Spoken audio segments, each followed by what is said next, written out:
Assalamualaikum warahmatullahi wabarakatuh. Perkenalkan, kami dari kelompok 6, di mana kami akan membahas tentang pemanfaatan dan pengembangan bahan ajar non-cetak, yaitu program, video, dan bahan ajar berbantuan komputer. Sebelumnya perkenalkan, nama saya Nanda Dewi Pajar, dan anggota kelompok kami, Khairunisa, Kamelia Agasti Dewi, Widya Agustina, dan Siti Jaleha. Silahkan simak video presentasi dari kami. Baiklah, yang pertama ada pengertian bahan ajar non-cetak. Sebelumnya, bahan ajar atau teaching material adalah segala bentuk bahan yang digunakan untuk membantu guru, instruktur dalam melaksanakan kegiatan belajar mengajar di kelas. Kemudian, bahan ajar non-cetak adalah segala bentuk bahan yang digunakan untuk membantu guru dalam melaksanakan kegiatan pembelajaran yang dituangkan dalam teknologi non-cetak. Kemudian, ada beberapa kelebihan dan kekurangan bahan ajar non-cetak. Kelebihannya adalah pertama, salah satunya dapat menampilkan kombinasi antara gambar dengan gerakan. Kedua, dapat menggabungkan semua unsur media seperti teks, video, animasi, image, grafik, sound menjadi satu kesatuan penyajian. Ketiga, memanfaatkan keunggulan komputer, digital media atau teknologi jaringan atau komputer network. Keempat, memanfaatkan teknologi multimedia, sehingga suasana pembelajaran menjadi menarik, tidak membosankan, dan pada akhirnya memotivasi siswa untuk belajar mandiri. Kemudian kelima, menggunakan bahan ajar yang bersifat mandiri, disimpan di komputer sehingga dapat diakses oleh guru dan siswa kapan saja dan di mana saja bila yang bersangkutan memerlukannya. Kemudian memanfaatkan pertukaran data atau information sharing yang secara interaktif dapat dilihat setiap saat di komputer.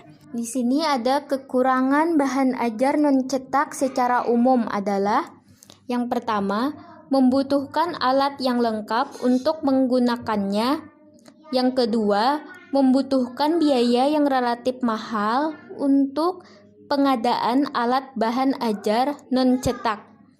Yang ketiga, penggunanya harus mempunyai skill yang sesuai dengan bahan ajar yang digunakan.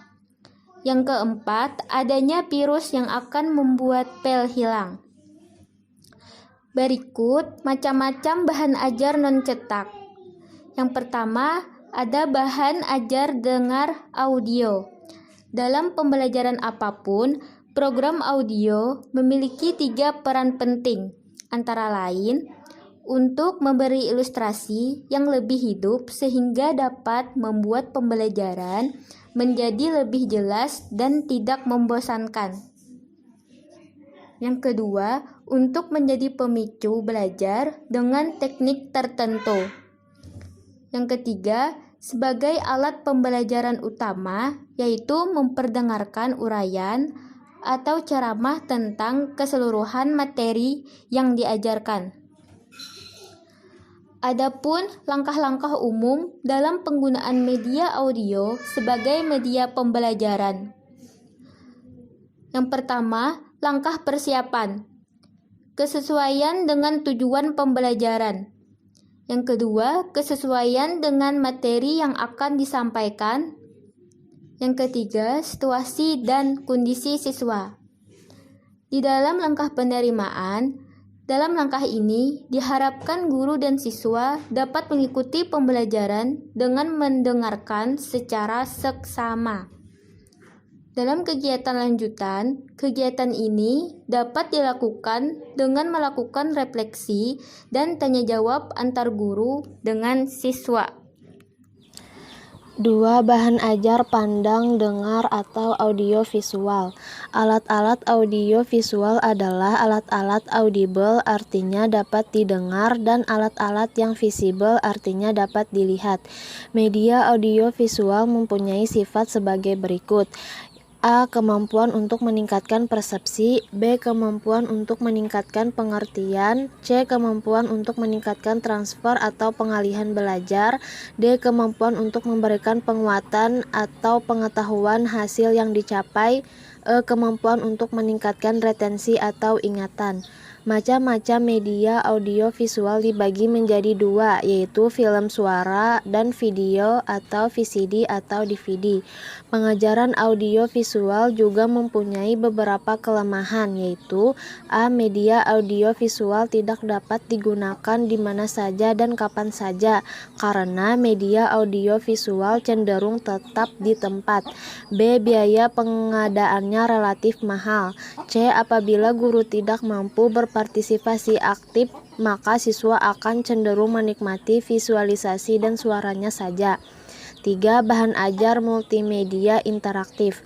Bahan ajar interaktif merupakan kombinasi dari beberapa media, baik audio, gerak, grafik, gambar, animasi, dan video yang dalam proses pembelajaran dimanfaatkan atau diperlakukan untuk mengendalikan suatu perintah dalam proses pembelajaran, seperti CD interaktif, film interaktif, tanya jawab atau diskusi. Selain itu dapat berupa bahan ajar interaktif, diskusi lingkungan atau pelajaran di luar kelas, praktek dari sebuah materi tertentu. CD interaktif adalah program interaktif yang dibuat untuk menyampaikan informasi penting di mana user dapat menavigasikan program tersebut. Selanjutnya, jenis bahan ajar non-cetak yang lain diantaranya adalah OHP dan komputer. OHP atau Overhead Projector merupakan jenis perangkat keras yang sangat sederhana, terdiri atas sebuah kontak dengan bagian atasnya sebagai landasan yang luas untuk meletakkan transparansi. Contoh gambar OHP dapat dilihat sebagai berikut. D. Peran bahan ajar non-cetak. Bahan ajar non-cetak biasanya digunakan untuk menyampaikan materi pembelajaran yang spesifik untuk mencapai kompetensi yang diinginkan.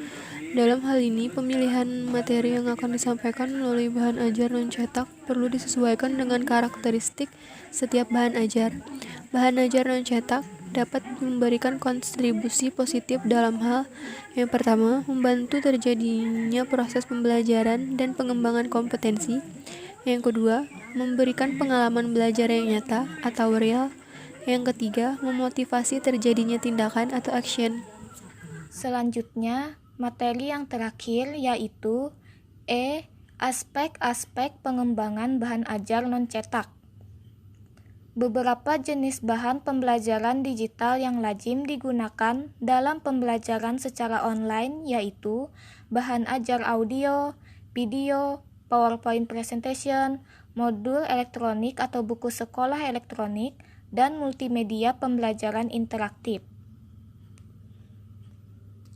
Dalam merancang bahan ajar pada umumnya, guru harus melakukan analisis tugas, pengetahuan, serta keterampilan yang perlu digunakan dalam rangka penentuan jenis bahan pembelajaran apa yang nanti dikembangkan.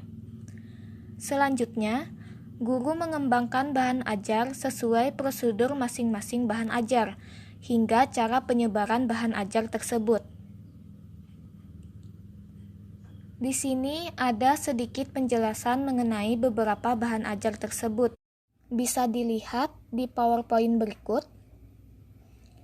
Nah, untuk bahan ajar audio dan bahan ajar video, penjelasannya sama dengan yang ada di materi bagian C sebelumnya. Ya, itu dia penjelasan dari kelompok kami. Jika teman-teman ada yang ingin ditanyakan, kami persilahkan. Terima kasih.